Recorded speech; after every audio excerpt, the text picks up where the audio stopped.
Another video mga kosa, nagluto naman tayo ng ulam.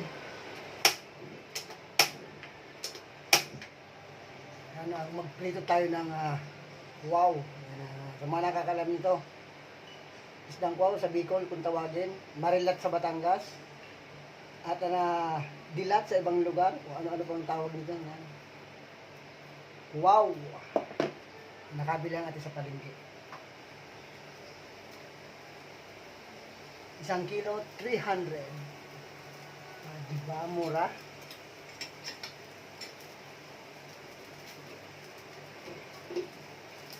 Mahal na ang gulay, mahal pa ang isda.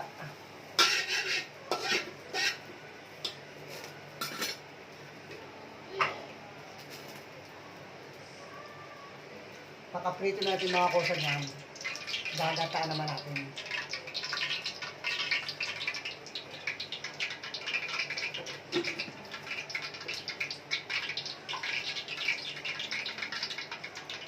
Gagawin natin siyang pikadilyo.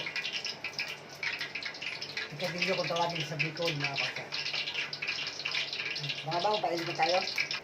Magsalang na tayo mga kosa ng unang salang.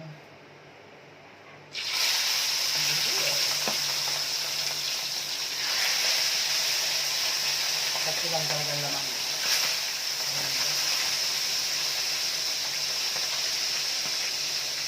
Prito, tapos gata mga kosa. Try nyo rin mga kosa sa ibang isda. Yung mga isasal ko dyan, yan. Pechay. Bawang, kamatis, luya, sibuyas, siling berde. At siyempre gata. Pagkaprito niyan mga kosa, magsasama-samahin lang natin sa kawali. Alam ba mga kosa? Balik ka rin natin mga kosa. Ang ating isda.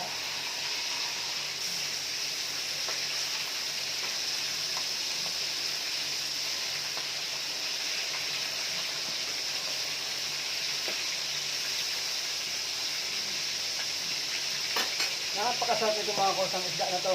Isdang kwaw sa Bicol. Pero kasi dito sa Maynila, sa Katagalugan, ang balat na to, pag tinuklap yung mga kosa, buo. Nabubuo siya. Saan sa Bicol, yung kwaw na talaga ganyan. Pag ginanyan mo, pipino siya. Nadudurog.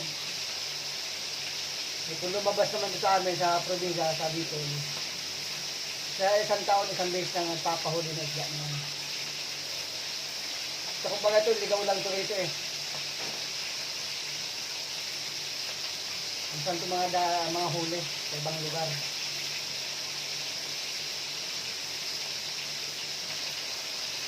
So abang-abang lang mga kasama ko sa mga susunod natin gagawin. Hanguin natin mga kosa. Ang ating mga unang sinalang.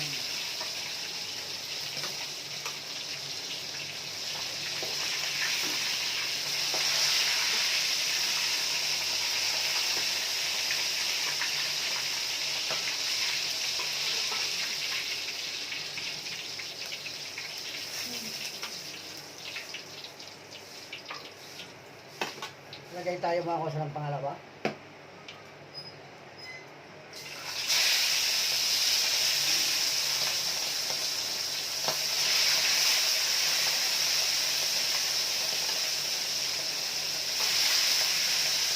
Sampung piraso ito mga kosa, 1 kilo. Mga kosa, mga susunod. Ay, balik kasi na naman natin mga kosa.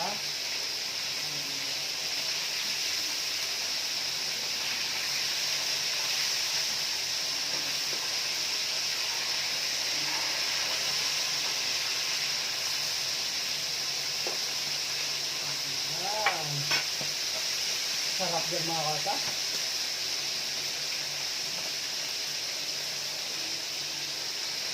Ayan, hanggang sa muli. Ayan, happy birthday sa'yo. Ate Luisa.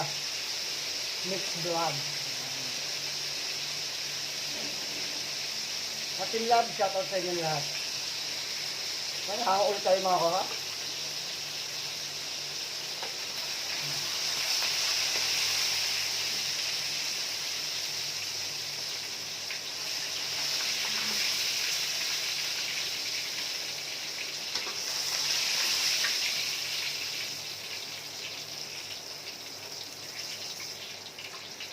Napakaganda mga kosa ng itsura.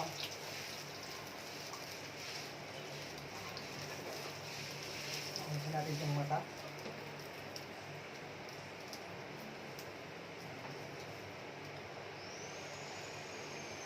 Lagyan na natin itong pangatlong salaan.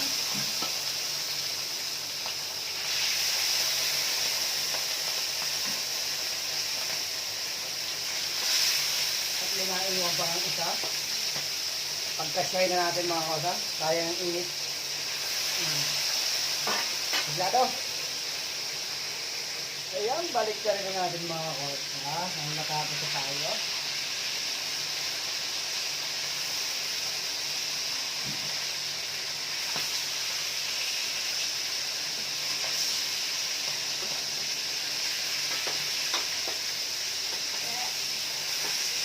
Palit mo na wala akong kabarya-barya. Hindi mo na rin isang daan mo.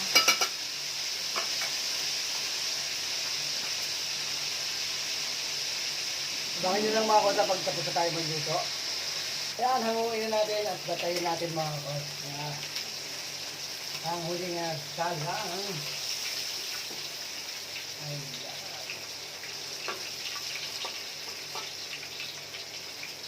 Para simulan natin ang pagpipikadilyo. Magkaperminto lang muna natin ang bahigya, ang ating isda.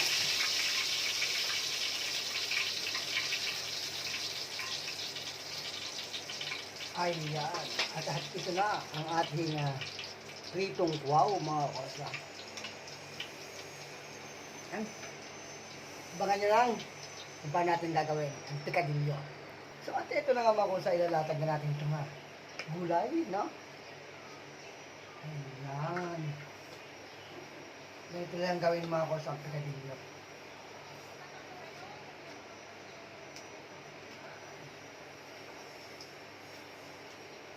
Ito kasing pichay, nagtutubig ito mga kosa.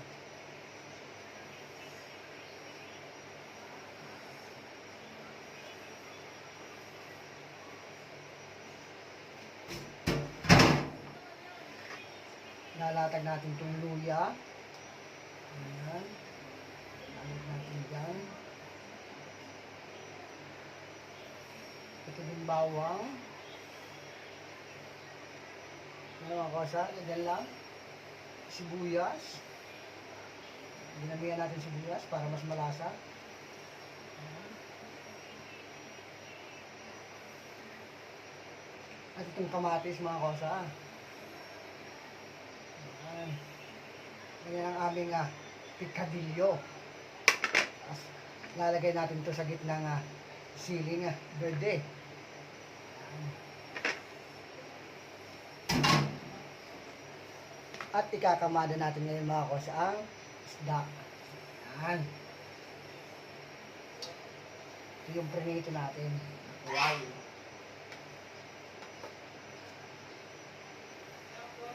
Ayan. Ayan. Ayan. Ayan. Hindi ba magkakasya? Magkakasya natin yan mga kosa.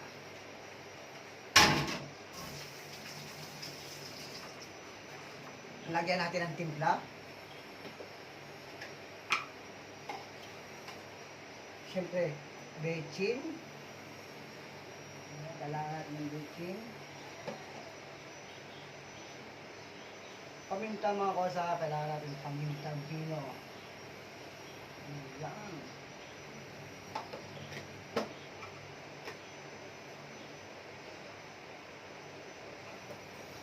Siyempre, asin. Ayan, asin.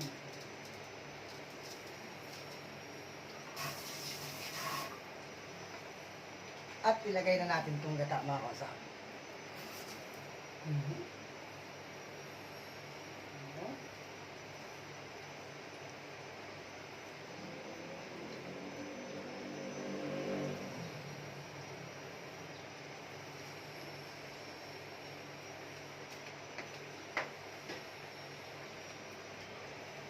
At takpan natin mga kosa. Ganyan lang kasimple. Buhay natin marami. Abangan na lang natin mga kosa ang maluto, no? Check na natin mga kosa.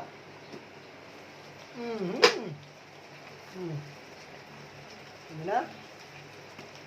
Bangon-bangon na yun mga kota. Natin ang titimusan kung ano na nilagay.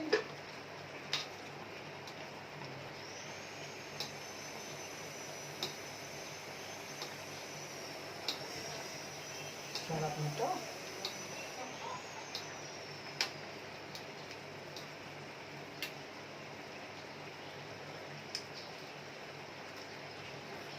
Ayos.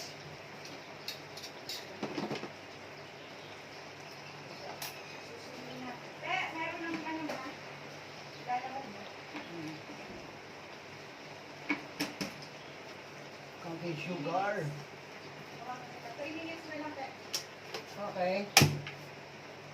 Ano yan, lalbak and mixture pila. Kay Sir, ano, kay Sir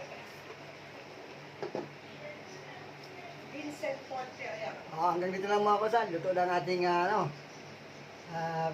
pikadilyong wow. Hanggang sa muli. Bye-bye.